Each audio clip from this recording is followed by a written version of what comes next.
And the team How did you communicate, sir? It's a simple question. Our team actually has been communicated with the Minister's office. How did you communicate? Snail mail, email, telephone call? What did you do? Everyone has an opinion about Canadian federal politics. Oh, yeah. Hey gang, what's up? Just Aaron right here, Canadian Looney. So we've got a pretty great video here to show. We've got 3 rounds with Larry Brock. He's asking questions about this $9 million luxury condo that the Trudeau's Liberal government purchased. $19,000 stove, $6,000 dishwasher. How much is your dishwasher worth? Anyways, 3 rounds with Larry Brock coming up right here. I don't know where they get these civil servants. They never seem to be prepared for Larry Brock. Let's go, Larry. Let's take a look. Mr. Brock, please, for 5 minutes. The acquisition of this extravagant condo on Billionaires Row has garnered a lot of attention across this country, as well as with media. I'm curious as to the consultations that the 4 of you have had prior to today's appearance with Minister Joly. Mr. Chair, we have followed the governance and process according to our delegation. It's not the question, sir. It's not the question. I have limited time. I'm interested in your discussions with Minister Joly in relation to your appearance. Did it happen? Mr. Chair, no, there was no interaction with Mr. Did you receive any emails from Minister Joly with respect to your appearance? Mr. Chair, no, we haven't received any emails. Has she weighed in on the controversy surrounding the acquisition of this property? Mr. Chair, the minister was not involved in this Thank you. process. Was she briefed by you? Mr. Chair, we actually have brief, as per normal process, the minister's Was she office. briefed on the acquisition of this property? Mr. Chair, she was informed, and the Chief of Staff was informed in June 2024. I'm going to push back on some of the narrative that has been circulated among Canadians. Your department is quoted as follows: considering the high renovation costs for the current residents and value of the property, GAC has recommended a relocation to a new, smaller, more suitable and more economical apartment. In addition to representing a savings opportunity of more than $2 million, it will also reduce ongoing maintenance costs, property taxes, support future program needs, and meet representational requirements. Now, at first blush, this may give the impression to Canadians that you're actually downsizing.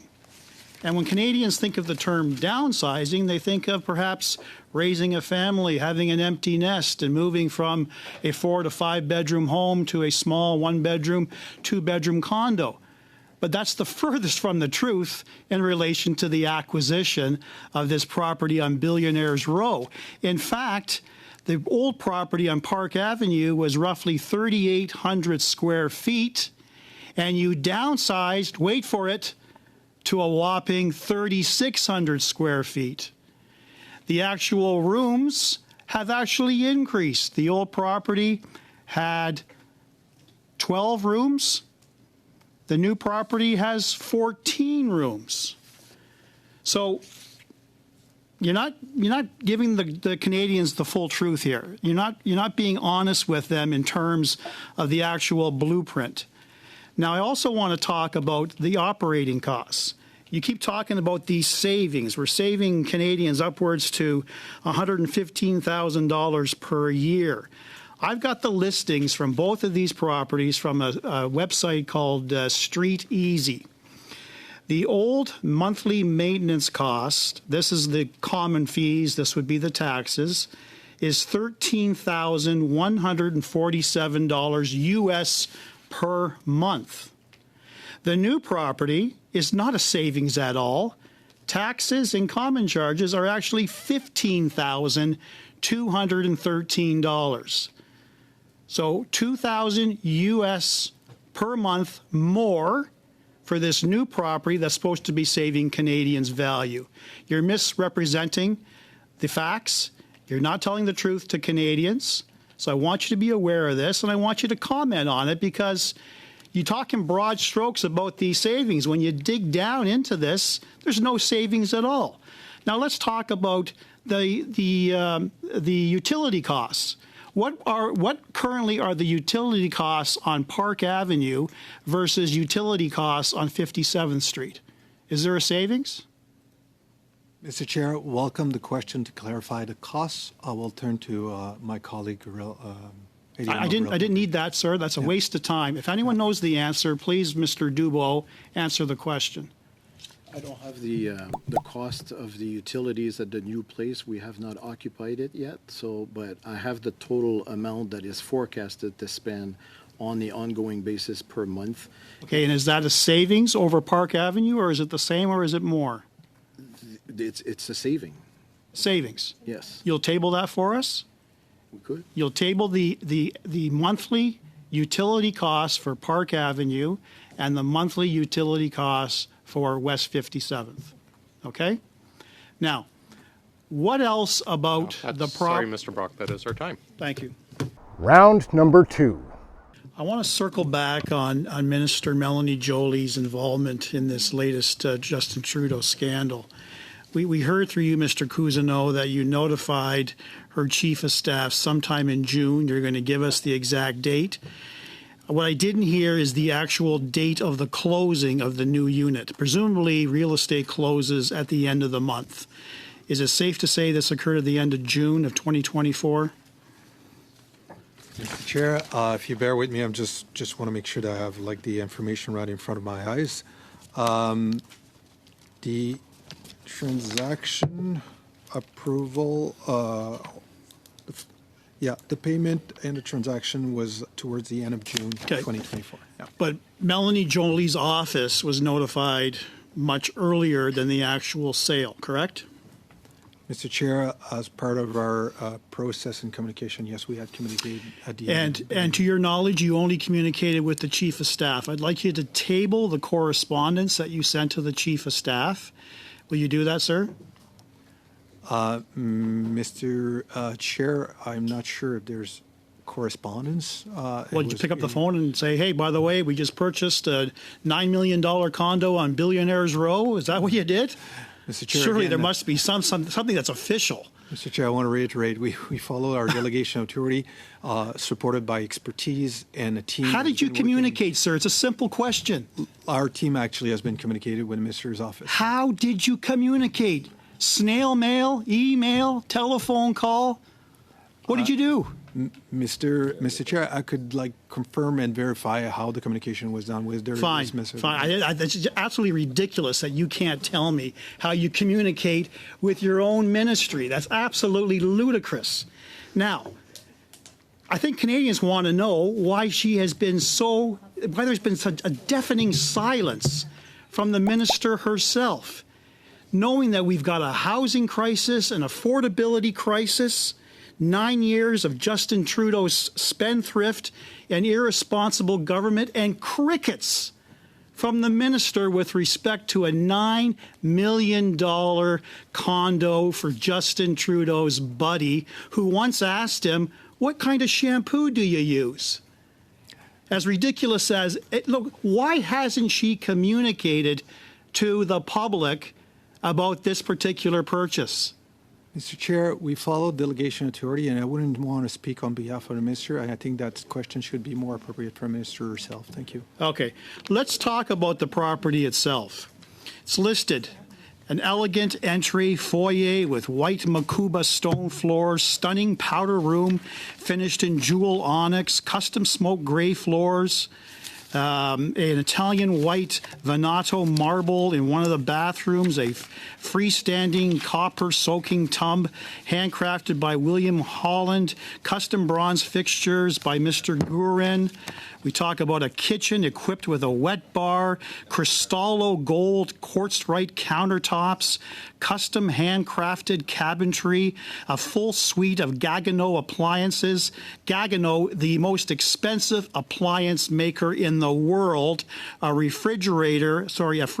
oven, a Gaggenau oven costs $19,000.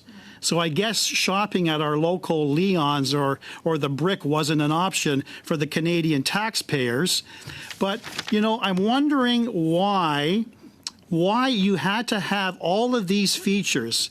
I'm referencing your statement When you talk about the old unit, last refurbished in '82, the apartment does not meet new building codes nor standards. So what I just described to you as luxurious pieces, are these GAC standards, or more frankly, are they Tom Clark's standards? Can you answer that question, sir? Mr. Chair, I'd like to just reiterate Mr. Clark didn't have any influence in the selection and approval of this new condo. The feature that we just described are not part of our what I would call space requirements. And that, like we don't look at that kind of feature. We look at the value of the property, and we felt that the value proposition and the value for money was there for Canadians. Well, the oven is $19,000. The refrigerator is $13,000. The coffee maker is $4,600.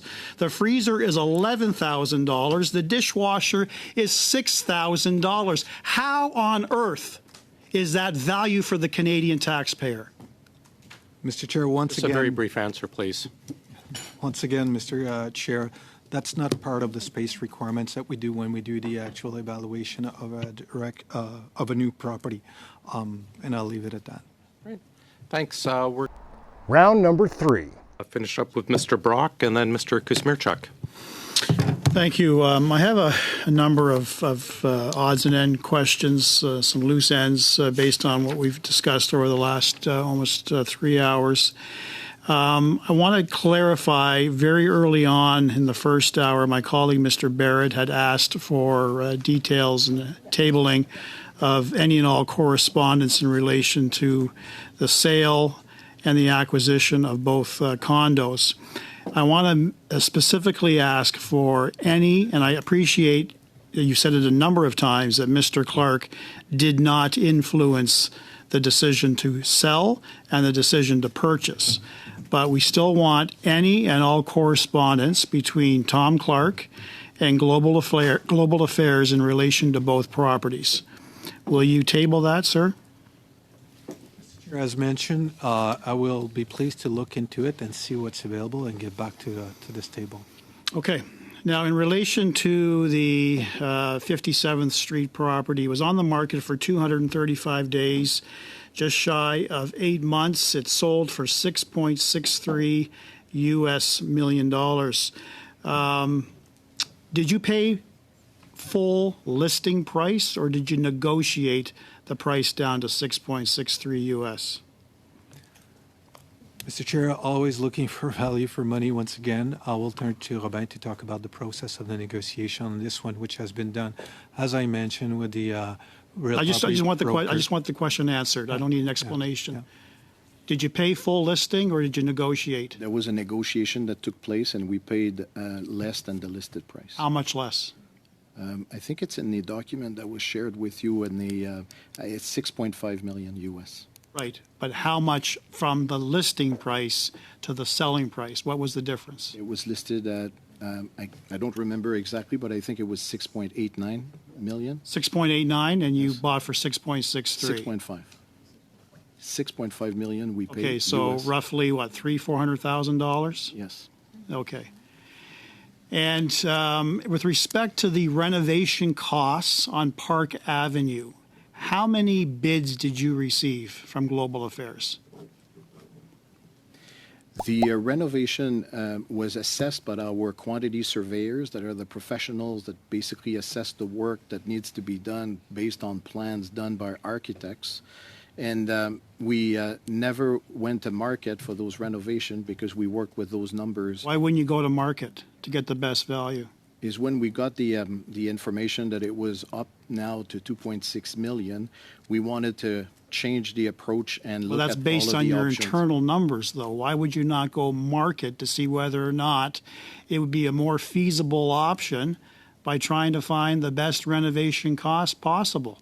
Again, to save the taxpayer further money. Why wasn't that an option? Well, the quantity surveyor are very good at assessing the cost of a project. So when we saw that the costs were escalating, Is that what you do for all your official residences in terms of renovation costs? we do You don't look for best value? we look for best value. We use quantity surveyors first to get an appreciation of how much money it's going Okay, to cost. let's move on. You talked about that it was not, the old property was not accessible. Can you explain, and I think you did, that one of the washrooms had to be accessible? I truly understand that. Those are Canadian codes. But what was done specifically with the new property to make that accessible? Well, I understand that the floor plan was looked at, and then it was determined that the options exist there for an accessible bathroom to be. Okay, and that's being installed as we speak, because Mr. Clark is not in that residence right now, correct? No, he's not there, and I don't think we need to renovate. I think that the bathroom is readily available and accessible as it is. Okay, so you don't need to put any additional devices on the walls to make it even more accessible? It's just the ability to use a wheelchair to get into the washroom? Is that what you mean by accessible? That's, yes. The width of the door was more accessible at the new location versus the old location? Yes, And you couldn't renovate the existing entranceway to a washroom? There was like 7 washrooms in the old location. You couldn't just tear out the door and make it accessible? Was that discussed? Sorry, we're talking about the old property, Chancery. Park Avenue. Well, that was part of the renovation projects that we looked at. It was to make it accessible. Okay, you also mentioned that, Real brief, and I had Mr. asked you Brock. questions about property taxes, monthly property taxes, and I explained to you that you are lying to Canadians when you say the new property has less carrying costs than the old, and I pointed that out to you. But then I also heard, in reference to a Liberal colleague asking you questions, that you are tax exempt pursuant to the Vienna Convention. Can you explain that, please? We're out of time, but can you provide a very brief answer? Absolutely, and very quickly, the new property is definitely cheaper because of that. We will be tax exempt on the new condo because of that Vienna Convention, absolutely. Everyone has an opinion about Canadian federal politics. Oh, yeah.